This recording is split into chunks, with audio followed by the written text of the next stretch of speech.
এই মুহূর্তের সবচেয়ে বড় খবর, অবস্থান স্পষ্ট করল ভারত সরকার। আমেরিকার কোনো মধ্যস্থতা চায় না ভারত। এই মুহূর্তের সবচেয়ে বড় খবর, অবস্থান স্পষ্ট করল ভারত সরকার। আমেরিকার কোনো মধ্যস্থতা চায় না ভারত সরকার। কথা হবে শুধু দু দেশের মধ্যে। আগে পাক অধিকৃত কাশ্মীর ফেরত দিক কাশ্মীর, তারপরে কথা। এই মুহূর্তের সবচেয়ে বড় খবর, আমেরিকার কোনো মধ্যস্থতা চায় না ভারত সরকার। আগে পাক অধিকৃত কাশ্মীর ফেরত দিক, তারপরে কথা। গুলি চললে গোলা চলবে, স্পষ্ট বার্তা সাফ জানিয়ে দিলেন প্রধানমন্ত্রী নরেন্দ্র মোদী।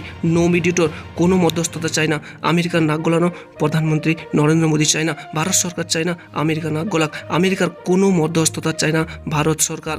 আমেরিকার কোনো নাক গলানো চাইছে না ভারত সরকার। এই মুহূর্তে সবচেয়ে বড় খবর, সবচেয়ে বড় ব্রেকিং নিউজ, বিগ ব্রেকিং। কথা হবে শুধু দু দেশের মধ্যে। কোনো মিডিয়েটর চায় না ভারত সরকার। নো মিডিয়েটর, কোনো মধ্যস্থতা চায় না। পাক অধিকৃত কাশ্মীর ফেরত দিক, তারপর কথা। এই মুহূর্তে সবচেয়ে বড় খবর, গুলি চালালে ভারত চালাবে গোলা। এই মুহূর্তে স্পষ্ট বার্তা দিলেন প্রধানমন্ত্রী নরেন্দ্র মোদী। গুলি চালালে ভারত চালাবে গোলা। এই মুহূর্তে সবচেয়ে বড় খবর, সবচেয়ে বড় ব্রেকিং নিউজ। অবস্থান স্পষ্ট করলো ভারত সরকার। আমেরিকার কোনো মধ্যস্থতা চায় না ভারত। আগে পাক অধিকৃত কাশ্মীর ফেরত দিক, তারপর হবে কথা। কথা হবে শুধু দু দেশের মধ্যে। আমেরিকার কোনো নাক গলানো ভারত সরকার চাইছে না। এই মুহূর্তে সবচেয়ে বড় খবর।